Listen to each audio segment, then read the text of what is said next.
Hello, and this is Miss Yetter, and we are continuing our saga of Hollow City, which is the second novel in Miss Peregrine's Home for Peculiar Children. We are on chapter 12, so if you'll please open your books to page 326 for chapter 12, we shall begin. I am Belasiga Wren. Hearing those words was like uncorking a bottle under pressure. First came the initial release, gasp, giddy laughter, and then an outpouring of joy. Em and I jumped and hugged each other. Horace fell to his knees and tossed up his arms in a wordless hallelujah. Olive was so excited that she lifted into the air, even with her weighted shoes on, stuttering. We thought we might never see another Embrum ever again. This, finally, was Miss Wren. Days ago, she'd been nothing more to us than the obscure Embrum of a little-known loop. But since then, she'd achieved mystic stature. She was, as far as we knew, the last free and whole-bodied Embrum, a living symbol of hope, something we'd all been starving for. And here she was, right in front of us, so human and frail. I recognized her from Addison's photo, only now there was no trace of black left in her silver hair. Deep-set worry lines stacked her brow and held her mouth in parentheses, and her shoulders were hunched as if she were not merely old, but straining under some monumental burden, the weight of all our desperate hope piling down on her.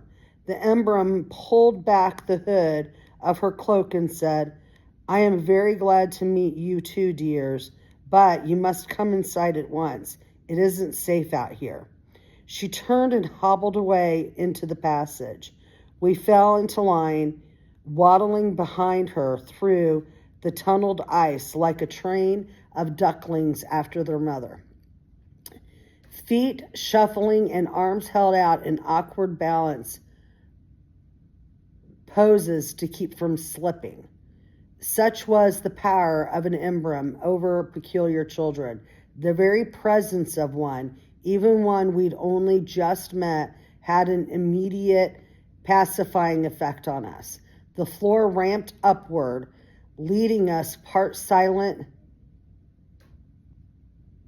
furnaces breeded with frost into a large room, clogged floor to ceiling and wall to wall with ice except for the tunnel where we were in, which had been carved straight through the middle. The ice was thick but clear, and in some places I could see 20 or 30 feet into it with only a slight waver of distortion. The room appeared to be a reception area with rows of straight-back chairs facing a massive desk and some filing cabinets, all trapped inside tons of ice. Blue flickered daylight shone from a row of untouched windows, beyond which was the street, a smear of indistinct gray. 100 hollows could spend a week hacking at that ice and not reach us.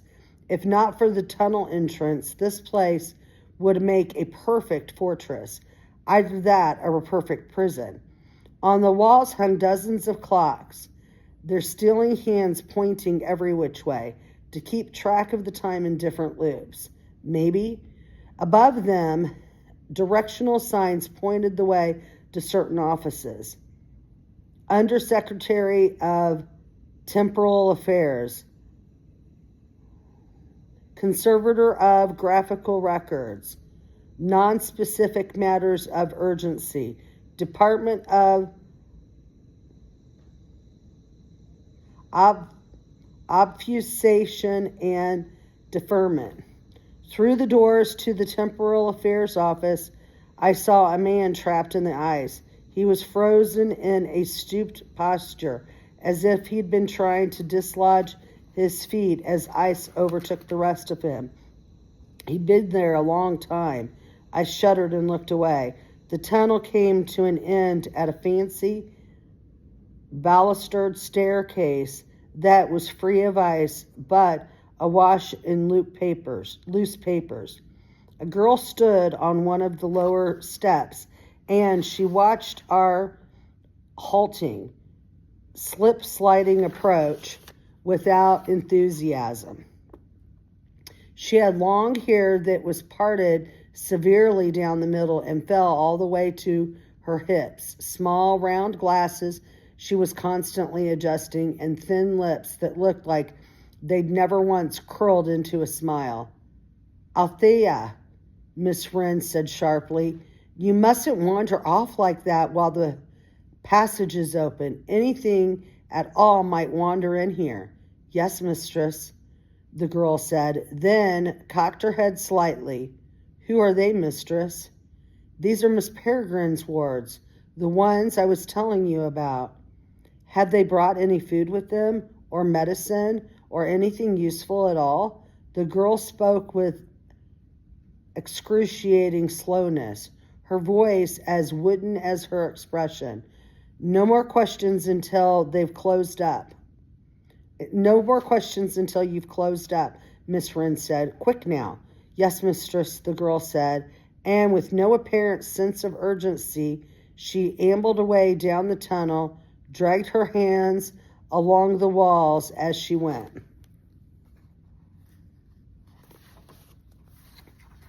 "Apologies for that," said Miss Wren. "Althea doesn't mean to be obstinate. She's just naturally mullish. But she keeps the wolves at bay, and we badly need her. We'll wait here until she returns." Miss Wren sat on the bottom step, and as she lowered herself, I could almost hear her old bones creaking.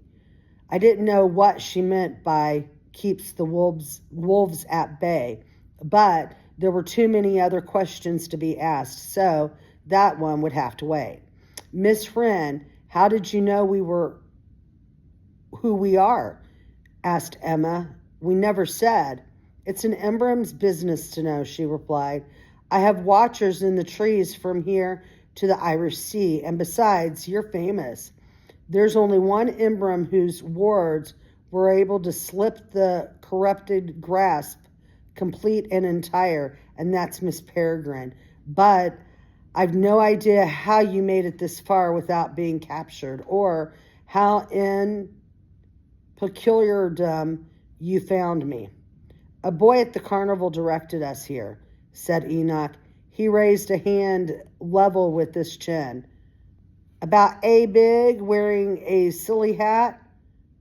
"One of our lookouts," said Miss Wren, nodding.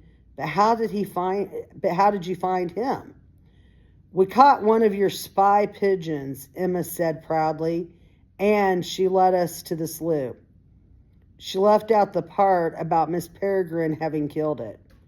My pigeons," Miss Wren exclaimed. "But how did you know about them? Much less catch one." Then Millard stepped forward. He had borrowed Horace's disguising room overcoat to keep from freezing, and thought Miss Wren didn't seem surprised to see a coat hovering in the air. She was astonished when the invisible boy wearing it said, "I deduced your bird's location from the tales of the peculiar, but we first heard of them in your mountaintop menagerie from a pretentious dog." "But no one knows the location of my menagerie."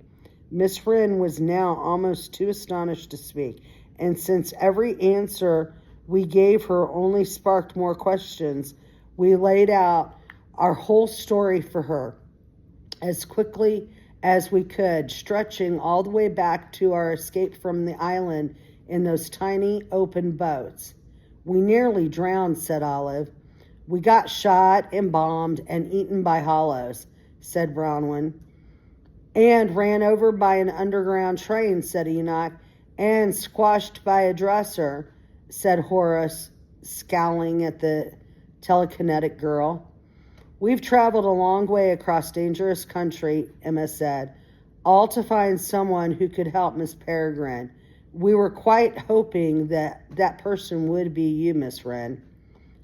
Counting on it, really, said Millard. It took Miss Wren a few moments to find her voice, and when she did, it was gravelly with emotion. You brave, wonderful children. Your miracles, every one of you, and any Embrim would be lucky to call you her ward. She babbled at a tear with the sleeve of her cloak. I was so sorry to hear about what happened to your Miss Peregrine. I didn't know her well, as I'm a retiring sort of person, but I promise you this, we'll get her back, she and all her sisters. Get her back? That's when I realized Miss Peregrine was still hiding in the sack that Horace was carrying. Miss Wren hadn't seen her yet. Horace said, "Why, she's right here." And he put the sack down and untied it. A moment later, Miss Peregrine came tottering out, dizzy after spending so long in the dark. "By the elder folks," Miss Wren exclaimed, "but I heard she'd been taken by the whites." "She was taken," Emma said, "and then we took her back." Miss Wren was so excited that she leapt up without her cane, and I had to steady her elbow to keep her from toppling over. "Alma, is that really you?" Miss Wren said breathlessly, and then she had her balance again. She rushed over to scoop up Miss Peregrine. "Hello, Alma. Is that you in there?" "It's her," Emma said. "That's Miss Peregrine." Miss Wren held the bird at arm's length, turning her this way and that while Miss Peregrine squirmed. Miss Wren said under her breath, her eyes narrowing and lips drawing tight. "Something's not right with your headmistress." "She got hurt," said Olive. "Hurt on the inside." "She can't turn human anymore," said Emma. Miss Wren nodded grimly, as if she'd already figured that out. "How long has it been?" 3 days, said Emma. "Ever since we stole her back from the whites." I said, "Your dog told us that if Miss Peregrine didn't change back soon, she'd never be able to." "Yes," Miss Wren said. Addison was quite right about that. He also said that the sort of help she needed was something only another Embrim could give her, said Emma. "That's right, too." "She's changed," said Bronwyn. "She isn't herself anymore. We need the old Miss P back." "We can't let this happen to her," said Horace. "So," said Olive, "can you turn her human now, please?" We had surrounded Miss Wren and were pressing in on her, our desperation palpable. Miss Wren put up her hands in a plea for quiet. "I wish it were that simple," she said, "or so immediate. When an Embrim remains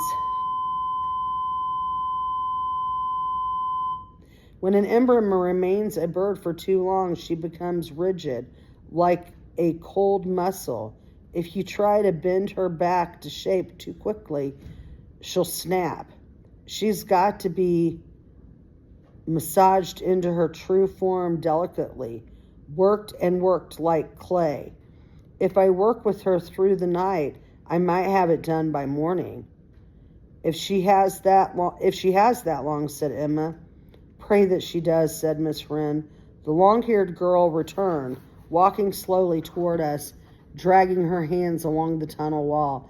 Everything they touched, layer upon layer of new ice formed. The tunnel behind her had already narrowed to just a few feet wide. Soon it would be closed completely, and we'd be sealed in. Miss Wren waved the girl over. "Althea, run upstairs ahead of us and have the nurse prepare an examination room. I shall need all my medical remedies." "When you say remedies, do you mean your solutions, your infusions, or your suspicions?" "All of them," said Miss Wren, shouted. "And quickly, this is an emergency."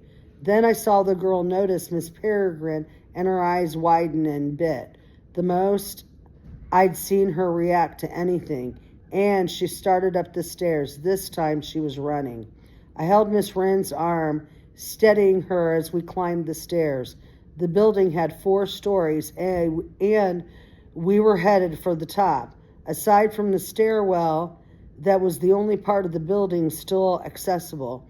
The other floors were all frozen shut, walls of ice clogging their rooms and hallways. We were, in fact, climbing through the hollowed center of a gigantic ice cube. I glanced into some of the frozen rooms as we hurried past them. Bulging tongues of ice had broken doors off their hinges, and through their splintered jambs, I could see evidence of a raid. Kicked over furniture, drawers torn open, snows of paper on the floor, a machine gun leaning against a desk, its owner frozen in flight, a peculiar slumped in a corner beneath a slash of bullet holes like the victims of Pompeii, arrested in ice rather than ash. It was hard to believe one girl could have been responsible for all this. Apart from emblems, Althea had to be one of the most powerful peculiars I'd ever met. I looked up in time to see her disappear around the landing above us. That endless mane of hair trailing behind her like a blurred after image.